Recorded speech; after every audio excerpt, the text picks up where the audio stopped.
Peace and blessings. We have all heard the term hurt people hurt people. Well, that's exactly what happens when people end up trauma bonding. They end up hurting each other, or one hurts the other way worse, and one becomes, in a way, codependent on the actual hurt, on the pain, on the humiliation, on the disappointment, because right after comes the love bombing, comes the affirming, comes the I need you.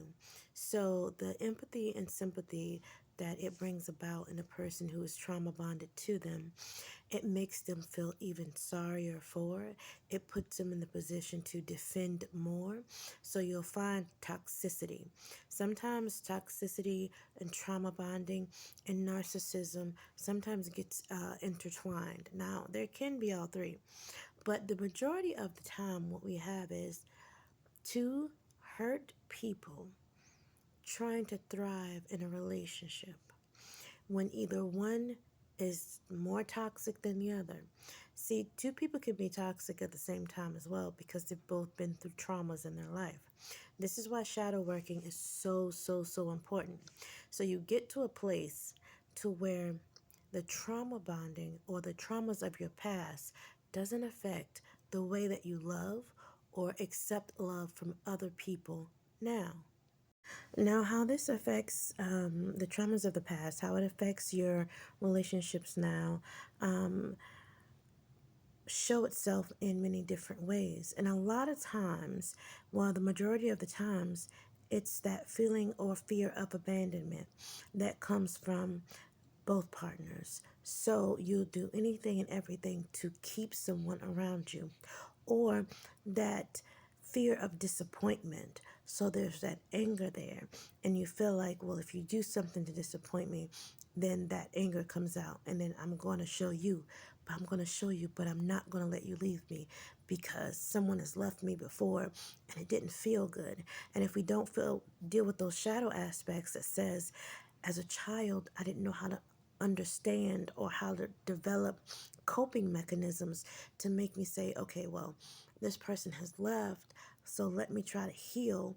Instead, that little broken boy or that little broken girl still lives there. So to hold on even when it hurts. And love is not supposed to hurt. It's work, yes, but it's not supposed to hurt. This is when the trauma bonding begins and the toxicity, and it becomes a complete cycle. And you want to break that before someone gets hurt seriously, more than just the emotions. Now, this is where I see the cycle with Krishan Rock and with Blueface as a cycle, a toxic cycle.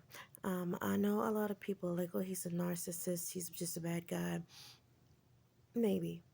I think he's smart, but there's also that very toxic, broken little boy that's angry. So his anger lashes out. He has mommy issues.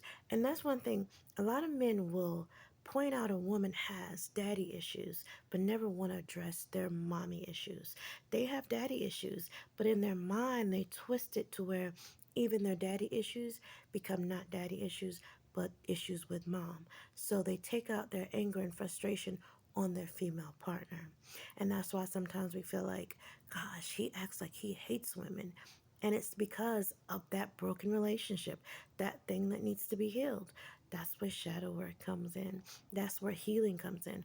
That's where therapy comes in. Shadow working is the same in regular therapy as it is in spiritual therapy. It's dealing with those broken, hidden places, those things that we've put in the recesses of our minds because we couldn't deal with them or we didn't know how to deal or cope with them. Krishan, in the same way, she dealt with a whole lot of disappointment. She dealt with a whole lot of abuse. So now she's repeating the cycles that she's seen. She's repeating a lot of the things. I'm holding on because now we are joined completely, not only just trauma bonded emotionally, but by with the child, accepting or not accepting, in front of the cameras or off. It's the fact that I don't want to let you go because I don't want you to leave me. Leave me like a lot of other people. We've heard her journey and how hard it's been. So I don't think that it's fair to judge.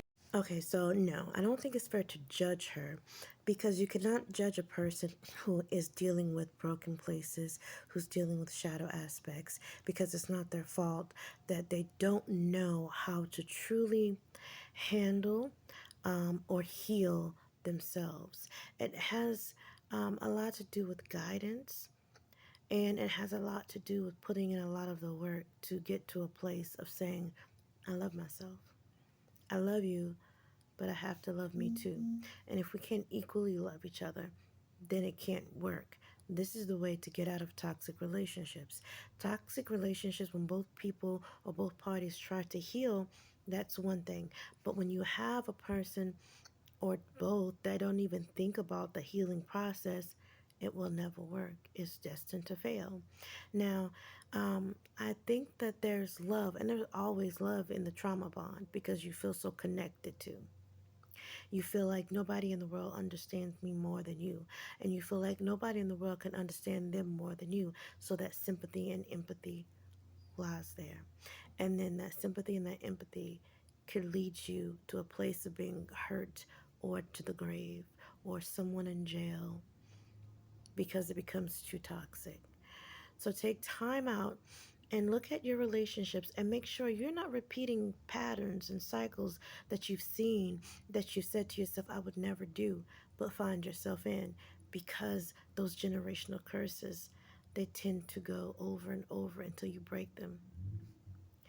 And look at a person for their effort and not just their mistakes. And I think that's what a lot of people do with her, well, both of them. Uh, but you have a little sympathy, empathy, look beyond what is in front of you, what is seen on camera. Look deeper, look in the trauma, look in the sadness, look in the anger. It comes from somewhere. And look in the vices, the drinking, the smoking. People have vices, not always just to have vices, because they're trying to deal with something or they're trying to not feel something when it comes to dealing with issues or dealing with the healing process. So instead of dealing or healing, they'll mask it. Okay, so look beyond that, have sympathy, have empathy, look in your own lives, make sure you're not repeating patterns, be that generational curse breaker in your family, do your shadow work, get your healing done, and elevate your mind. It's 2024, the year of the Aquarius. It's time for unveiling, revealing, and creating a new reality for yourself. Peace and blessings. I hope you enjoyed this message.